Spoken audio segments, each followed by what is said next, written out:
Vista has bought a SaaS company which sold software to Lehman Brothers before 2008, and so Lehman Brothers is bankrupt.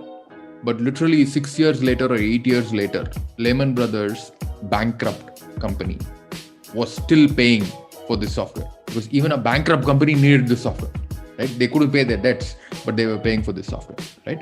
So that shows the quality of paying for software. The quality of that receivables is higher than debt.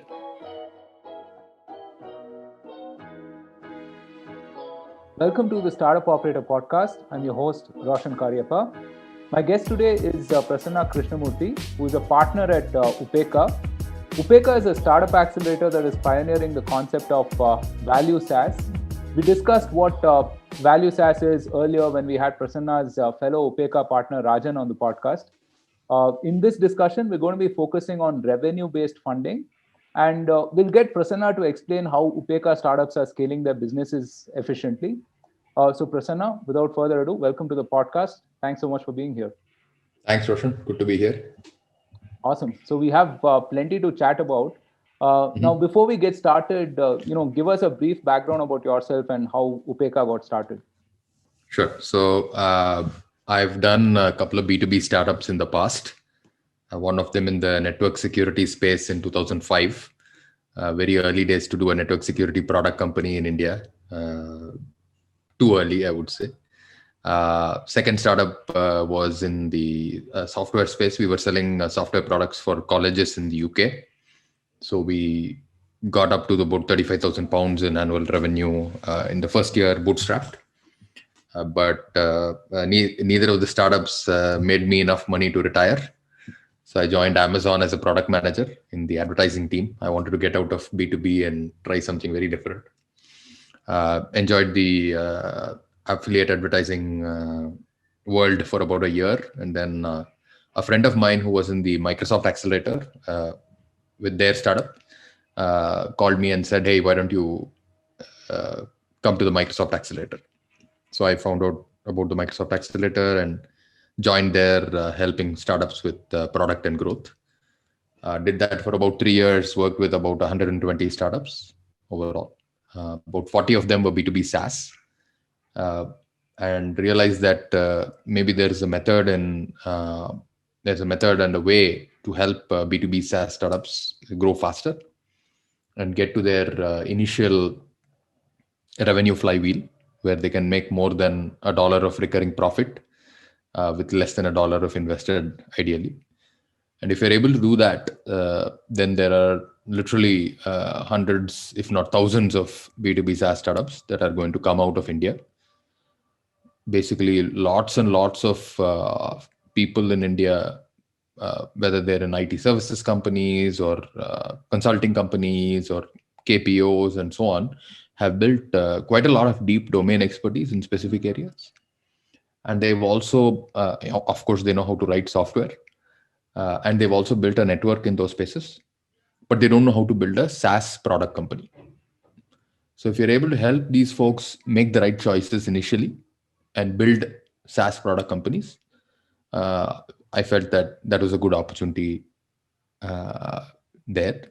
And I had helped about 120 startups with product and growth. So I felt that if you take a subset of that vertical niche, B2B SaaS global, then that would be much more feasible. So that was how we started Upeka. Right. Yeah, a couple of things from what you mentioned. One is, I do remember there being a lot of B2B startups in the Microsoft Accelerator batches, actually, now that you say. And also this, there used to be this sort of a scorn for IT services, I mean, if you remember, I think about 10, 15 years back, right? I mean, everyone was, that same tape recorder thing used to keep going on, which is like, hey, so much of services, when will we have product companies and so on and so forth. But I think it did a world of good in terms of just building up a domain of like skill sets here, and so many of these things that we take for granted right now, right? So absolutely. So for anyone starting up, there's often this dichotomy of bootstrapping versus funding, and it kind of defines the sort of business that you build itself, right? In your opinion, do you think that's a legitimate choice, or if not, what do you think about that? Right. So we think that, bootstrapping or funding should not be a religious choice, Hmm. right? It's not a life philosophy, right? Capital is a tool, and even anybody who's bootstrapping will be using capital. Now, is that capital from their savings? Is it from customers? Is it from consulting? Is it from their job and they're doing this part time? It's coming from somewhere, right? So there's no point in becoming religious about bootstrapping versus funding. That's the number one mistake that lots of people make in terms of becoming religious about it, right? So don't become religious. Second is, understand that from a B2B context, the only proof that your customer actually wants your product is when they pay for it. And on the one hand, a lot of the customers, especially when you talk about global customers, US based, etc., their ability to pay you is very, very high. Hmm. Right? So if you're not even able to get like $1,000, $5,000, $10,000 from a large customer, then you have to really question whether you're solving a problem that is worth it. And unlike in India, global customers will be happy to pay you. One of the reasons is because products like Facebook or WhatsApp and so on, which are free products, have taught a lot of people that free means that you are not using a product, you are the product, right? And in a business, you can't afford that. In a business, you want continuity. You want the products that you use, if they work well, you want to continue using them. So a well-run business doesn't want to use free products, Hmm. right? So that means that capital from customers is available.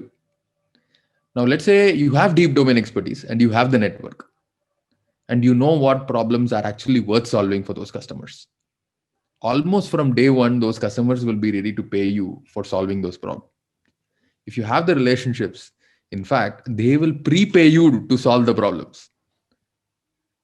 Right. So in a B2B SaaS context, if you have the network, if you have the domain understanding, if you know what problems to solve, in many, many cases, those customers will be ready to pay you upfront. Hmm. And therefore, right, equity investment risk capital becomes less important, because not only does a customer paying you reduce the need for external capital, Hmm. second, it deeply validates that the problem is real. Hmm. Right? Nothing else can validate that the problem is real as well as a check from a customer. Right. Yeah. Right? So that's why we push, especially people who have domain expertise in a network. Right? If you don't have domain expertise, if you don't have a network, I'm not going to expect you to like step out of your house and go find a business customer who will pay you within like a short time, right? But let's say you've been in a Wipro and you've been in the manufacturing side and you've built 10, 15 years of domain expertise serving customers in that domain. You have the network, you have the customers. So you go to one of those customers, you know what problems they have, and you say, hey, if I solve this problem, what is it worth to you? And they say, yeah, if you solve this problem for me, it's worth $100,000.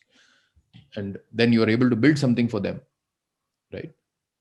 Upfront, they'll be ready to pay you at least $10,000. Hmm. Right. Now the question is, can you assemble a team, maybe co-founders otherwise, who can actually produce a solution for that problem within that, right? Or do you need to raise more capital to solve that because it's a hard technical problem, right? And Hmm. it needs a much deeper solution, right? So those are choices that founders have to make. And then once you are able to make more than $1 of recurring profit with less than $1 invested, the real reason for raising capital is the payback cycle. So if your payback cycle is 3 months or less, then you won't need to raise a lot of external capital. You can just roll that capital back. You basically only need to figure out one working capital cycle. Then you can start blowing back the money very, very quickly. And that's what you see in a lot of cases.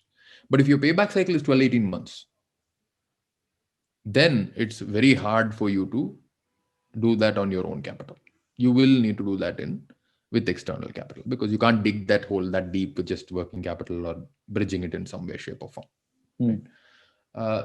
So people ask me, hey, can you bootstrap an enterprise startup? Right? So the answer for me is, again, it's not about bootstrapping or funding, right? It's about how capital efficient can you be. Hmm. such that when you are doing the exit, how much of the business do founders own, how much of the business do employees own, how much control do you have, how much options and choices do you have. And so Viva is one of the best enterprise companies of the last decade and a half. They got to 50 million ARR with just $4 million spent. Wow. Yeah. Right. And they had raised $7 million total, but out of that, only 4 million was spent. They got to IPO at 50 million. They are now at close to $1 billion in ARR. They started in 2008. Right. That is as enterprise as it gets. They have only a few hundred customers. Customers pay them anywhere between 100K to $1 million plus. It doesn't get more enterprise than that, right? So they could do it with 4 million. And on the other hand, you of course have a MailChimp or an Atlassian or a Zapier, right? All of these folks are on the land and expand kind of a model, and they have ticket sizes of, $100 a year to thousands of dollars a year to hundreds of thousands of dollars a year, right? So that false dichotomy, don't become religious about bootstrap versus funding. Make the choice based on, hey, what type of customer, what's your payback period, how much recurring profit can you make from recurring revenue. Right. Yeah, I think the difference between a product idea and a business is essentially that nice to have to need to have transition that you make, right? And the biggest validation for that is really revenue. I mean, nothing else. So you see some of these startups which are inflated in terms of growth, but then I mean they still don't have that product market fit, right? And this is a classic example. Yeah, you want to move fast, sure, but without breaking things, now that's a hard ask. The thing is, once you have some base of users and customers, you just cannot afford to risk quality. So how do the likes of Cred, Swiggy and CureFit, some of India's fastest growing startups, ship at lightning pace and delight their users and customers?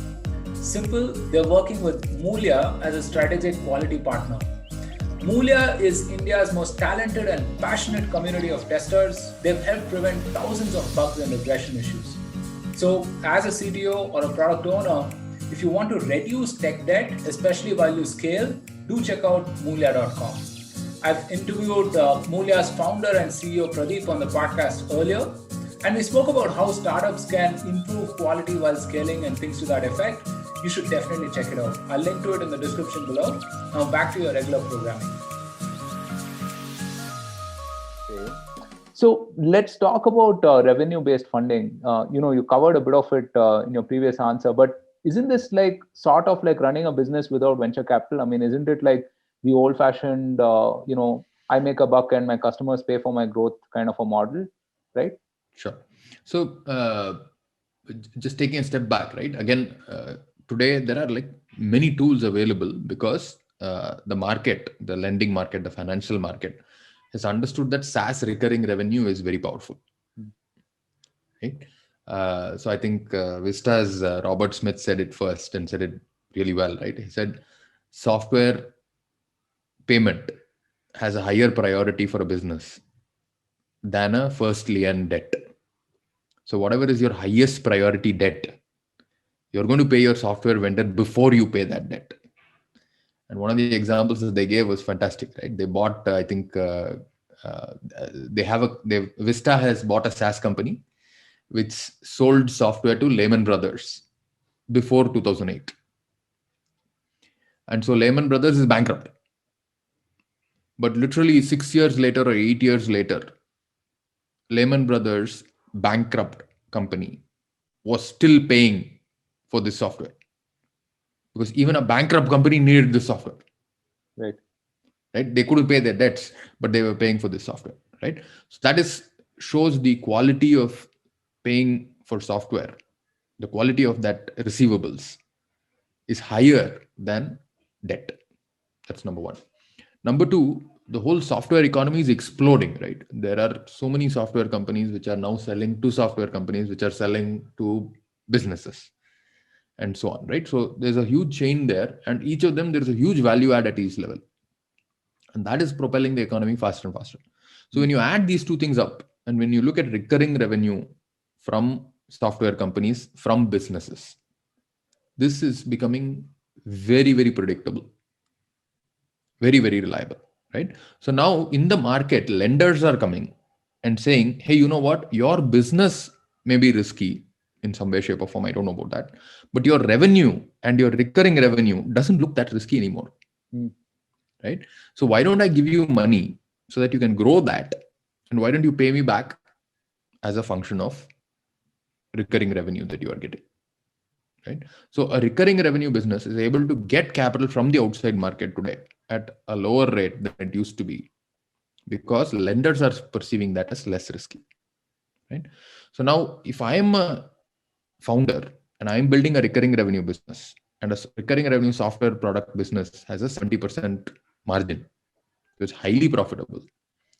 I can afford to pay 3%, 5%, 7%, 8%, 10% of my revenue every month to pay this back.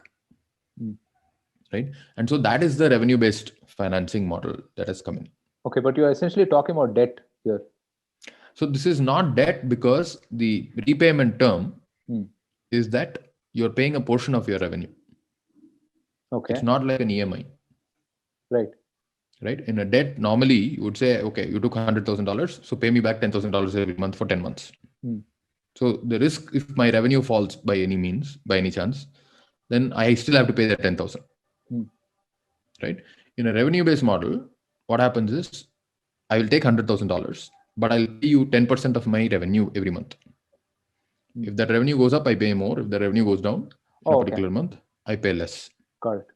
Right? Okay. So from a recurring revenue standpoint, from a SaaS company standpoint, let's say you're booking annual deals. Right? So you might have booked 1 million in 1 month. You pay 10% of that. Next month, you might not book 1 million. You might only book 300,000. So you'll pay only 30,000. Next month, you might book 3 million and you'll pay 300,000. Right? So that allows you to manage your cash flows. And basically the lender is saying, hey, I love your recurring revenues. So since you have recurring revenues, pay me on a recurring basis as a percentage of the revenue. Right. So I'm going to tie myself to your revenues, basically. Okay. And now if you contrast this to debt or equity, right? So what are some of the, pros and cons? Right. So from a debt perspective, if you take pure debt, term loan kind of thing, then you're stuck paying the same amount every month in some way, shape, or form, which, depending on whether your revenue goes up or down, is a challenge for an early stage company, right? And for an early stage company, it goes more up and down on basis the months, right?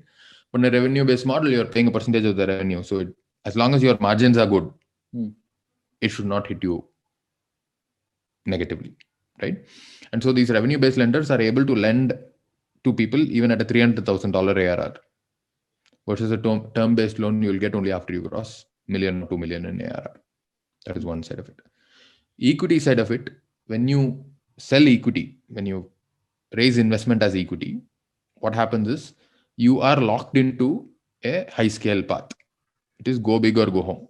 It is do or die. Because the equity holder wants a 20x or a 50x return on that. Right. They don't care if you return 0. If you return 1x or 2x, it's not useful. They want you to return 20x or 30x. Right. So the push is for becoming larger and larger very quickly. And it's okay if you fail. But if you return 3x, it's not useful. Right. So that's on the pure equity side. Right. So the new instruments that are coming up, like IndiVC, TinySeed, and I'll talk about what we are doing a little bit later. What that allows you to do is they give you money, let's say $100,000. And let's say you are going down the equity path and you're growing very fast and you're raising more capital. So that will stay as equity. On the other hand, let's say you figured out that, hey, I don't want to grow that fast. I just want to bootstrap this. I don't want to take any more capital. I just want to continue becoming profitable and stay very, very profitable. And that's completely possible in SaaS, right? Not necessarily in a B2C, but very, very possible in SaaS. Once you cross $2-3 million in the Indian context, if you're doing $3 million of revenue, you might be making $1 million profit.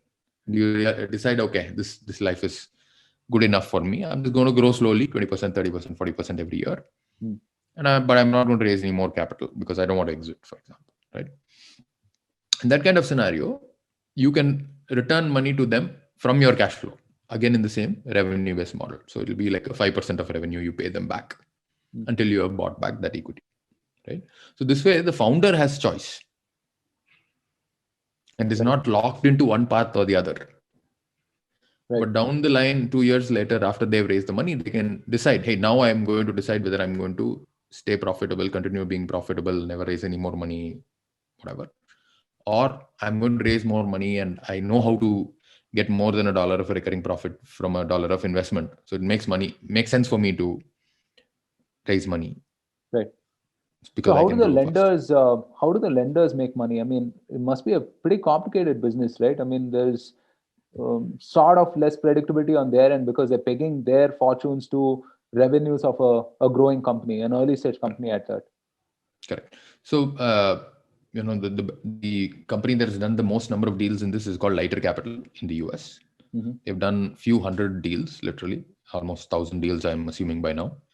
So they have like substantial amount of data. And I think they've found that if you're lending to software product recurring revenue businesses above at least $15,000 or $20,000 in MRR, then this works really, really well. Okay. Interesting. Yeah. So let's talk about the heart of this whole SaaS engine, right? Which is the flywheel. And, in the previous episode as well, we spoke about it, but, I'd love to hear from you. What is this flywheel? And, you briefly touched upon it as well, right? If I'm making more than $1 for every buck spent, how do you get this flywheel started and how do you keep it going? Sure. So we think about it as an inner flywheel and an outer flywheel. The outer flywheel is where is the typical, get customer, convert customer, get them to pay you, get them to use your product, get them to use more of your product, get a referral, right? And therefore get a new customer, right? So that's the outer flywheel. So for a B2B company, for a SaaS company, the best way of getting customers is a referral. What does that mean? That means, first of all, referrals convert much, much higher. Referrals convert at 50%. Versus inbound or an outbound lead may convert at 10%, right? And there is no cost to a referral for the most part. So referrals are the best source of new leads, right? But a referral also means that your existing customer believes in you so much that they're ready to put their credibility on the line to refer you to someone. So that means that your product actually works. Right. The best sign that your product works and works really, really well is that your customer refers you to another customer, right? Using their social capital for it. So that's what it means. And that means that they have used your product enough. That means that they liked it. They find the pricing good enough, right? So all of this is the outer flywheel. But all these are symptoms. Directly changing any of these things is very, very hard, right? So the root cause is the inner flywheel. So what is the inner flywheel? Inner flywheel is, hey, have you picked the right market? So let's say you sell to India rural SMB.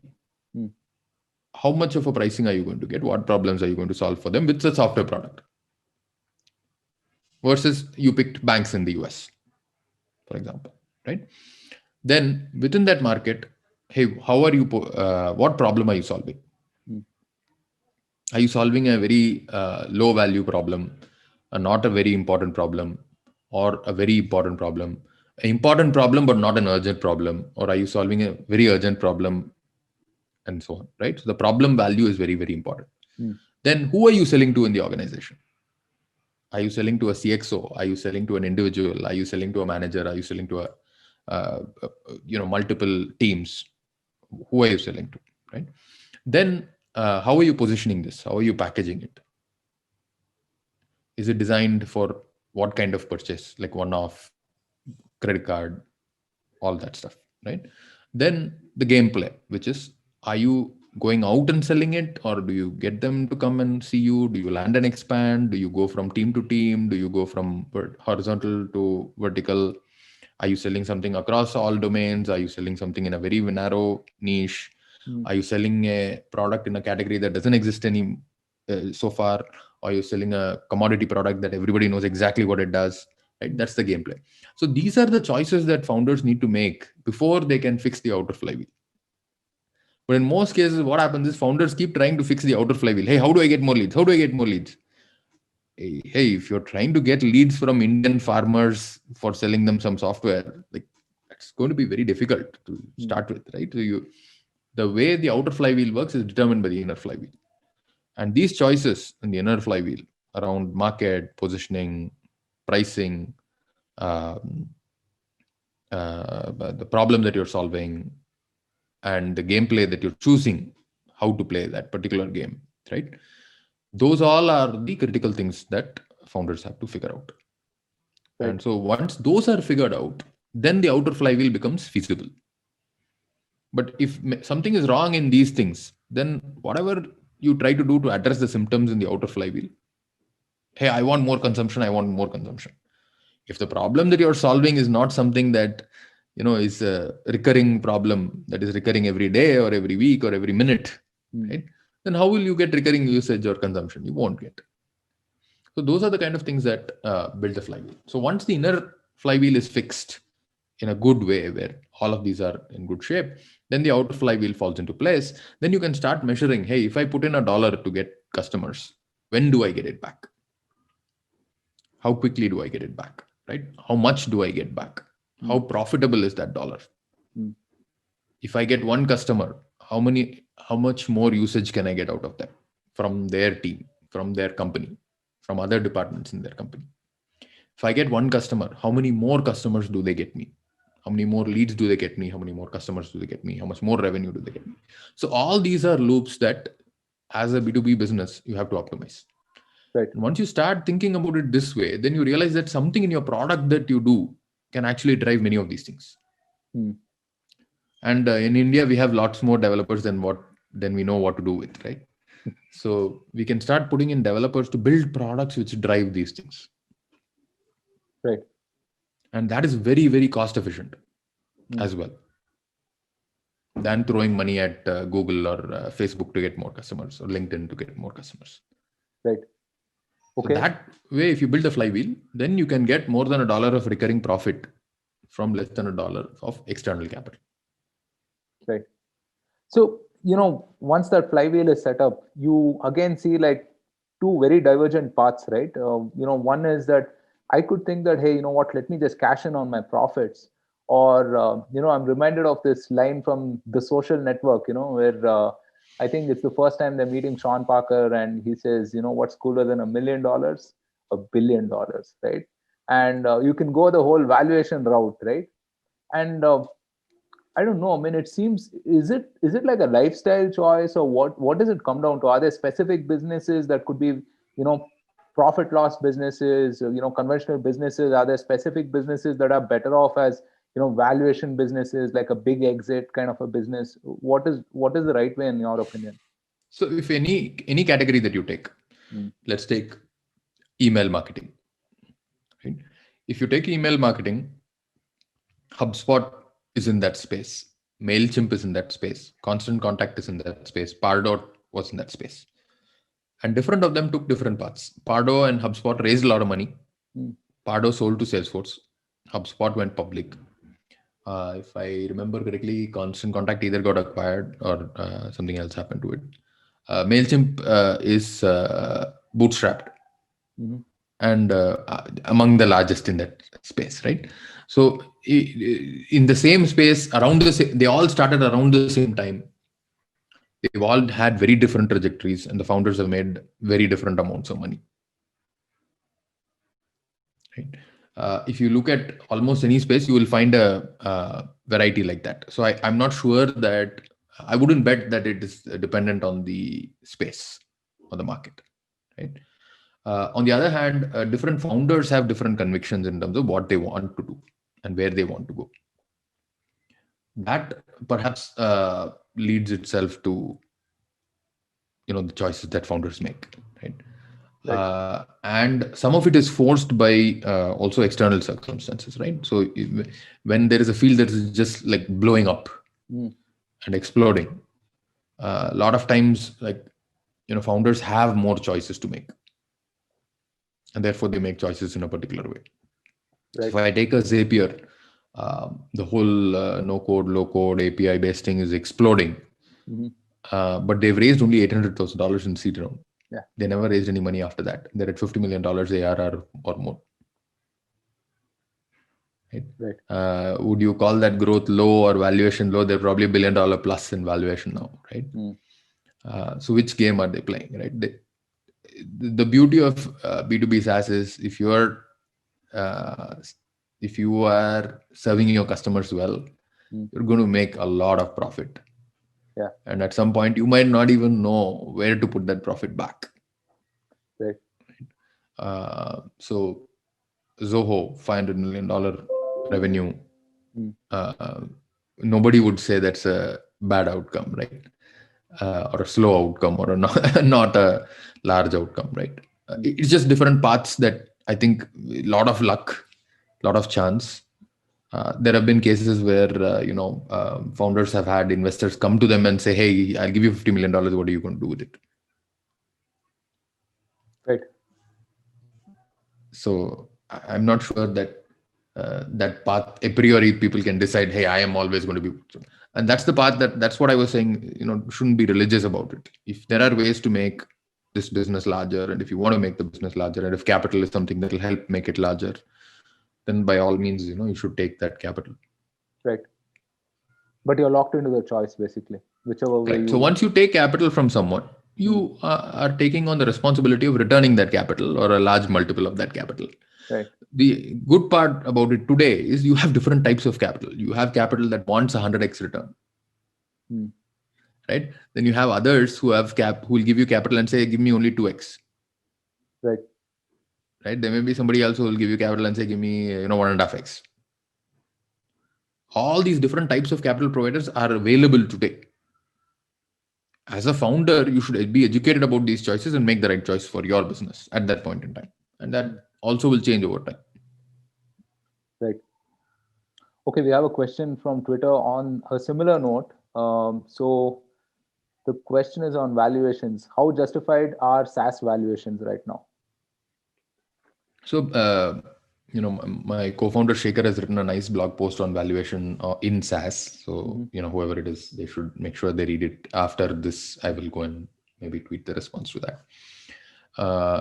So there are two parts to this answer. One is, are these companies insanely profitable? Are they creating insane amounts of cash flow? And therefore, and are they growing at insane rates? So if you extrapolate that growth and that cash flow growth, is that from a DCF, discounted cash flow perspective, is that valuation justified, right? So if you look at a Zoom, I think they've grown some 4x or something year on year, 130 million in Q3. I think there are 300 million plus users right now, and good portion of them are on premium as well. Yeah. So it's just insane, right? It's basically they've grown revenue 4x at $1 billion. Like they're going from some 600 million annual revenue to 3 billion annual revenue in 1 year. That is like unheard of at crazy any scale, right? So Slack at $1 billion of ARR, right? I mean, yeah. So that is one aspect to think about, right? And then you have to think about it also as a flight to safety. So people are looking at a number of stocks where they have put in money, and those are tanking because in those parts of the economy, that part of the economy has been wiped out. So people have to invest somewhere, and therefore capital that was in industries that might have been sick for a long time but have been devastated by COVID, that capital is now flowing into these SaaS companies. That's the second part. Right. The third part is there is an insane amount of capital that has been generated by the US government, by governments around the world, and given to businesses of all kinds. Right? That insane amount of capital has to get some return, and they are chasing whatever return is available. And they are betting that people will not cut their Zoom subscriptions. Right. Even if they can't pay their debt. Yeah. Right. Like Vista's Robert Smith said. So will you pay back your debt or will you cut your Zoom subscription? They're betting that you will not pay back your debt, but you will pay your Zoom subscription. Right. So those are the kind of things that are, I think, creating in my mind, a huge change in the valuation of SaaS companies. I don't believe in efficient market hypothesis. I don't think the market is efficient. I think the market is just a mob in most cases. So would I bet on these stocks at this price? I'm not sure. I would. Okay. All right. So let's talk about how some of the Upeka startups have scaled to 1 million and beyond with this sort of an approach, with the revenue-based funding sort of an approach. Give us a few examples. Sure. So best example, startup in Gujarat, completely bootstrapped, purely customer capital. Initially, they were doing a services business. They got a couple of $1,000s in MRR, joined Upeka at around $15,000 in MRR. Now at almost $180,000 in MRR in about 30 months. Yeah, so I can tell you that they're insanely profitable on that, right? Any of us would love to have that kind of profit. Anybody in the world would love to have that kind of profit, right? That's one company. And they needed no external capital at all. Perks of running a business and hiring employees in Gujarat. Second company based in pick one in Bangalore. They've raised capital in the past. When they joined Upeka, they had about, if I'm not wrong, about $20,000 in MRR. And they are now at $100,000 in MRR. Again, in around 30 months. They raised from Lighter Capital about $250,000. So total. Out of that, about $100,000 is still in the bank. So, and this was because of COVID, they raised another $100,000 just to bridge it, make sure that things would be okay. So they spent about $120,000 and increased their MRR by about $60,000 to $80,000. Right. So from a revenue standpoint, that's about, if you take it as 16 to 12, almost $700,000. So they used $120,000 to increase their revenue by $720,000. Okay. So let's talk about founders having optionality in startups, right? I mean, with founders getting to retain more of their equity, I think they will have more of a say in a business. And why do you think that is important? Sure. So a personal story is that, in my startup, in Rajan startup, and in other startups that we've seen personally, very close friends, etc., raising too much money too early is very dangerous, because in a startup, you may have to pivot a lot. You may have to change what you're doing a lot. And when you raise money, you make promises to investors. And if you have to change a lot of stuff, then you may not be able to keep those promises, right? So that's not a good place to be in. So raising too much capital too early on causes those kind of issues, right? Second is when founders raise capital, in a lot of cases, founders don't realize that if you raise equity capital, you're signing up to give a return of 10x or 20x or 50x or 100x, right? That's what you're signing up for. Unfortunately, founders don't realize that in many cases, right? They think that, okay, if I give this money, they don't even think about how much do I have to return. They're just thinking about, what valuation am I getting, right? So that's the second problem. So we've seen a lot of cases where the startup could have had an exit at, say, and I'm just speaking some round numbers, right? Could have had an exit at 10 million, and the founder might have made 1 or 2 million, but their investors would have only made their money back, say, right? And so the investor said, look, that's not a good outcome for us, because we're just getting the money back. So why don't you go and work harder and make this bigger? And then the startup failed. Right. And then the founders made no money. Right. And the investors also made no money, but for the investors, it was okay. But for the founders, it was not. Right. So founders lose those choices of making a $10 million, $25 million, $50 million kind of an exit if they've raised too much money and diluted too much. Because the investors want a higher return, right? And it's not wrong. It is that economic model. But if you as a founder chose to take money in that economic model, it is your right responsibility to get that kind of exit. Now, for most Indian founders, $1 million in the bank or $2 million in the bank is life changing.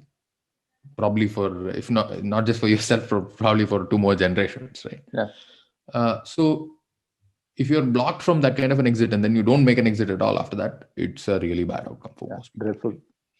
So what we're saying is, look, in SaaS especially, and this is purely B2B SaaS kind of a context, right? In B2B SaaS, if you can get to initial revenues, and if you can do that by diluting less than 10%,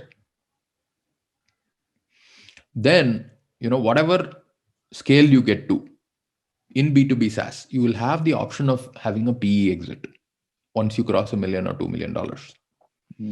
If you play the game right, by the time you get to a 5 million, you can have a strategic exit, which might be a multiple of 5x or 7x or even 10x. If you're able to do that, then it is life-changing, not just for you, but also for a lot of your employees. Correct. Yeah. Right? Why do you want to write away that choice by raising too much money earlier? Right? But in that process, once you get to 500,000 or 1 million, if you realize that, man, this market is huge, and I am actually playing the game in a way where I can be a large winner in this space, and I need more capital for this.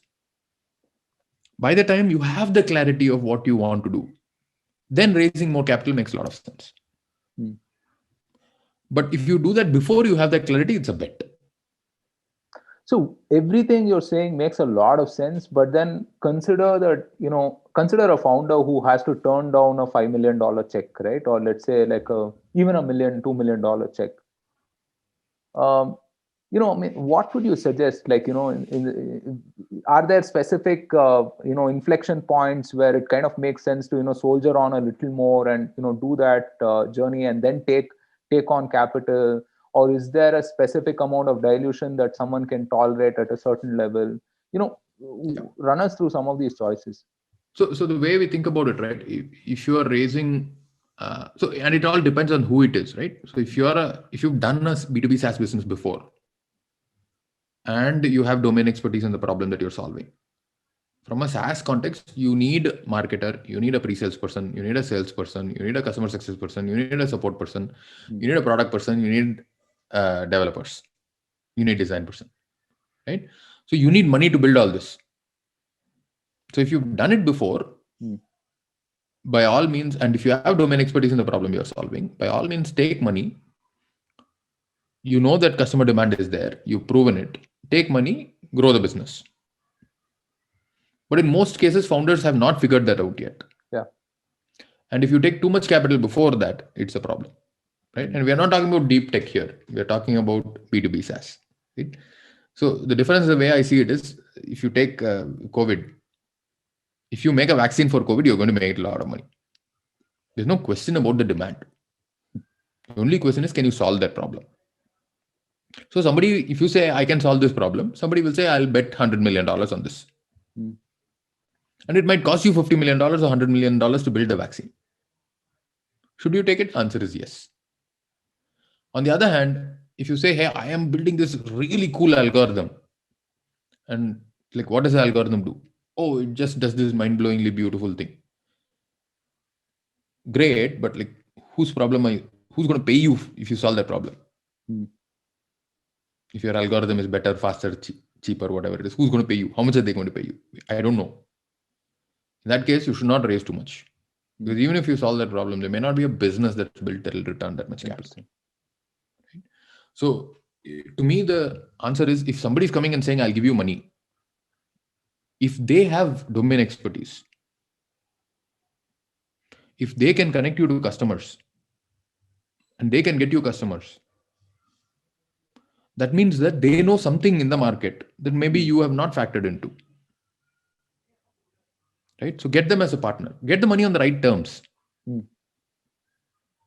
That is very important. Right? But that conviction from them and you might push you towards something that's much larger. Right? Again, money is not bad. Taking money on the wrong terms, taking money and spending it badly, that will hurt the business. But if you take money from the right people on the right terms, and use it wisely, then there's no problem. Like I said, Viva took $7 million, but they made a conscious decision not to spend more than 4. And they didn't spend any more of the VC money after 4. And this is not very public, but Zoom actually was profitable after the Series A. So they raised more capital, took a lot of secondaries, raised more capital. One of the reasons why they raised capital was that competitors will not get capital. But they were always profitable. So if you look at the Viva Zoom S1, they had more cash in the bank when they went IPO than they had raised before that. Interesting. Right?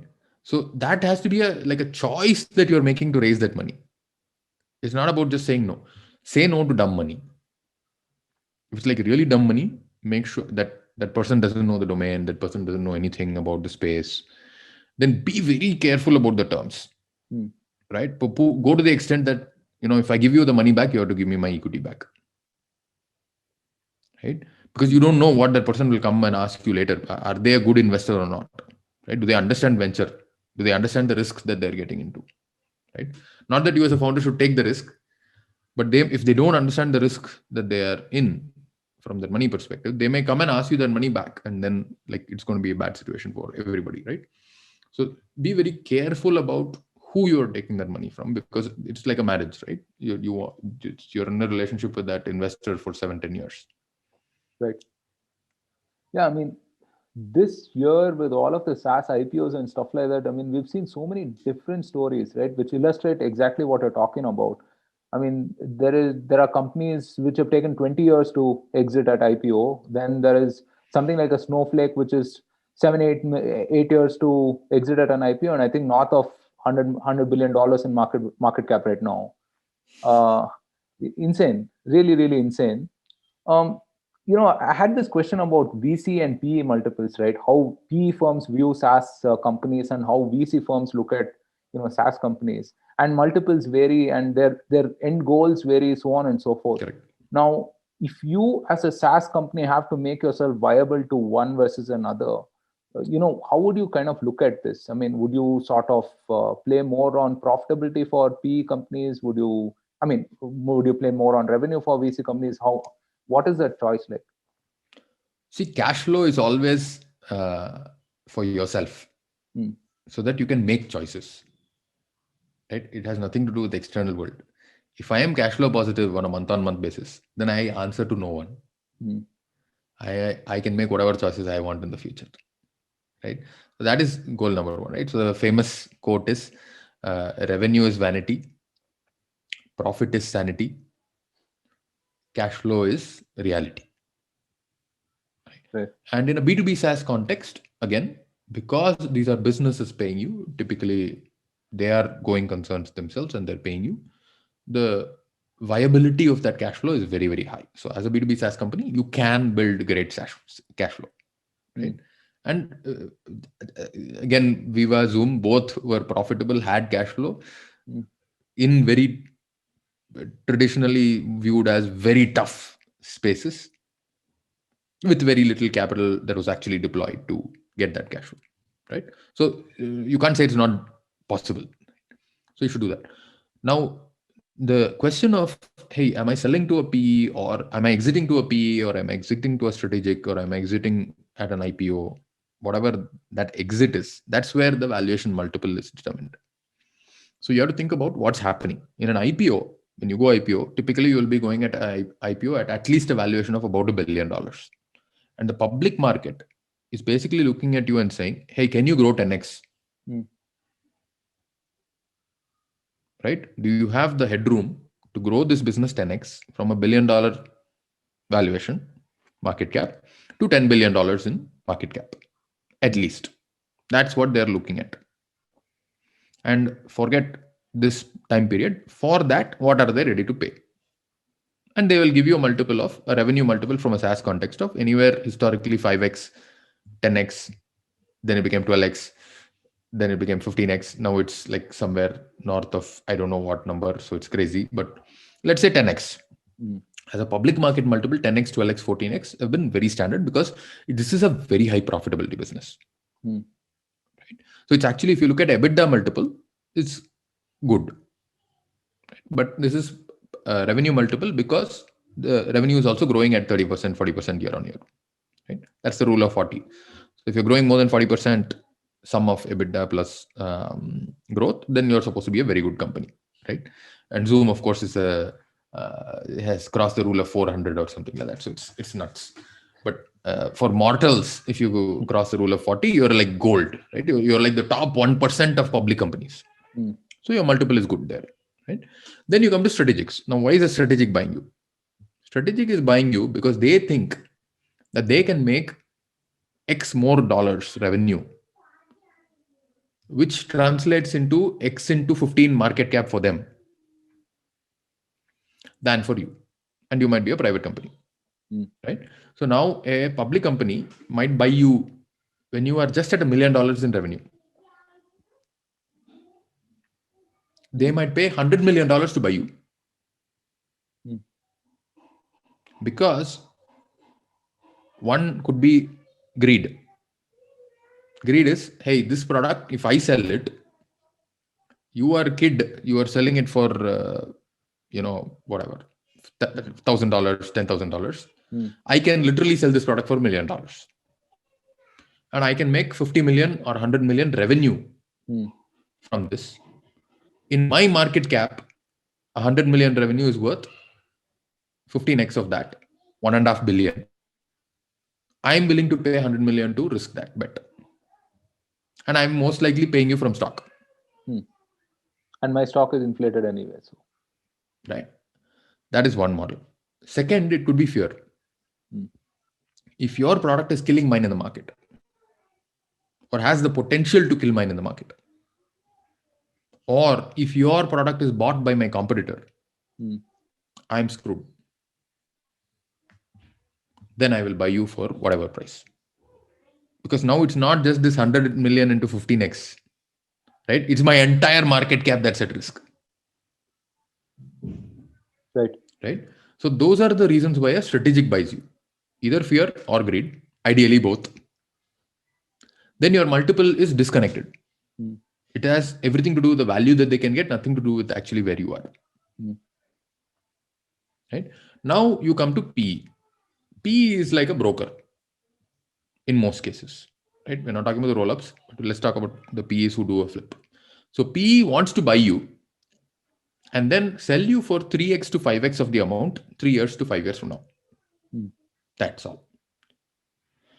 For that, they have two levers. One is how much can your revenue grow?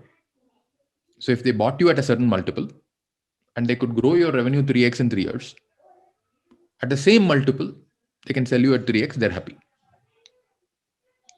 Or they can increase the multiple. How? You had a certain growth rate. They increase the growth rate. They showed that your TAM is better.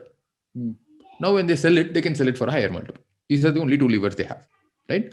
So they will try to reduce your multiple when they buy you, right? And sell you at a particular multiple. So when they're selling, they might be planning to sell you at a 5x multiple or a 7x multiple. Which means that they have to acquire you at a 2x multiple or a 3x multiple. Right? What they will plan for. Let's say why would you sell to a PE? You would sell to a PE only if you're growing only 10-15%. Maybe 20%. Close to profitability, may not be very profitable. That's when you would sell to a PE normally. So in that situation, they will give you only 1.5x, 2x. Not more than 2x. They would get your growth rate up from a 10%, 15% to a 20%, 25%, maybe 30%. They would get your EBITDA from a 0 or 2-3% to a 5% or a 10%. Now this is starting to look closer to the rule of 40, which is EBITDA of say 10% and a growth rate of say 20%. Now we are at 30%. Right? So it looks like a far better business. Now, instead of a 2x multiple on that revenue, so the revenue might have increased by say 50% or 100%. Let's say it doubled. Right? So the revenue doubled. The multiple went from 2x to say 4x. right? So 2x here, 2x there, I got 4x. If I can do this within 3 to 5 years, I will get 4x of my money back in 5 years. That is the kind of return that PE investors are looking for. So PE is a good outcome if you want cash, if you want to get out, and if you're selling to a PE who's got a lot of businesses. But if you raise a lot of money, that PE exit money may only go to the investors. And that's what happened with, I think, Qubole. So they had raised about 70 million. Preferential payback or something of that sort, right? Yes. Liquidity preference. Liquidity preference, sorry. Liquidation preference, right? Yeah. So Qubole had raised about 70 million or something like that. They had a revenue of 50 million or thereabouts. They exited for about 75 million. So all that money went back to investors. None of the money went to employees or founders. Wow. I mean, small amounts of money would have gone for them, but not how much you would expect, right? From a 50 million revenue company in the SaaS valuation days, you would expect that 50 million revenue company is, a 200 million valuation or a 500 million valuation. The problem was that, they had a very high churn and Snowflake had come out, etc., right? It's a hard game to play, right? The moment you've raised that much money, then you're basically on some kind of a knife edge. If you fall on one side or the other, and they had raised a lot of debt as well. Right. So when they started losing cash flow because of COVID, the debt hit them very hard. They had to repay it, and they had no choices but to sell the business. Right. All the more reason to do revenue-based funding, I would say, right? So, all right, Prasanna, this has been a fascinating chat, and I could go on and on and on with all my questions, but I want to be cognizant of time. Sure. What do you have coming up? What should people look out for? Right. So, what we have today is we have about 60 startups that we are working with, and we've been able to help them grow their revenues faster by building these flywheels. What we are layering on is a fund. So this is going to be a indie VC style fund. So this is where the founders have the option of raising more capital and going down the equity route, or continuing to be profitable and bootstrapped and not taking an exit and returning. We are raising that. We're in the process of raising that fund. It's a US fund, US headquartered, will be primarily investing in US HQ companies. And this fund hopefully will start investing by Jan Feb of next year. It'll only be investing in, we'll only be investing in Upeka companies. So companies that are going through the accelerator with us and growing with us will be the folks who are getting funded. So typically we'll be investing about $100,000 per startup. Fantastic. So that's a Startup Operator exclusive, folks. You heard it here. Yeah. So, all right, Prasanna, thank you so much, and wish you all the best with the new fund and everything that you're doing with the startups out there. Thank you so much. Thanks, Roshan. Right. Thank you so much for listening. If you liked this episode, then don't forget to subscribe to us on your favorite platform and share this episode with all of your fellow startup operators. Also, follow the Startup Operator on LinkedIn and Twitter for more updates. Stay safe, take care, and see you soon on a brand new episode of the Startup Operator.